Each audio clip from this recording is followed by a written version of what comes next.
তিরুপতি বালাজিতে মানুষ তাদের চুল কেন দান করে? বলা হয় যে তিরুপতি বালাজিতে যত চুল দান করবে ভগবান তার বিনিময় 10 গুণ আশীর্বাদ ও ধন সম্পদ দান করেন। একটা ঘটনা অনুযায়ী যখন মা লক্ষ্মী ভগবান বিষ্ণুর উপর রুষ্ট হয়ে পৃথিবী লোকে চলে এসেছিলেন, তখন তাকে মানানোর জন্য ভগবান বিষ্ণু ভেঙ্কটেশ রূপ নিয়ে পৃথিবী লোকে চলে আসেন। কিন্তু এখানে ভগবান বিষ্ণু একটি পিঁপড়ের ঢিপিতে বাস করতে লাগলেন। প্রতিদিন সেখানে একটি গাভী এসে দুধ দিত এবং চলে যেত।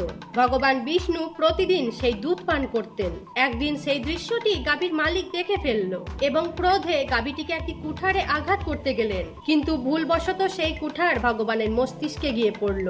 এতে ভগবান আহত হয়ে মাটিতে পড়ে গেলেন এবং তার কিছু চুলও কেটে গেল। এই খবরটি গান্ধর্বের রাজকুমারীর কানে গেলে তিনি ক্ষুব্ধ হয়ে ওঠেন।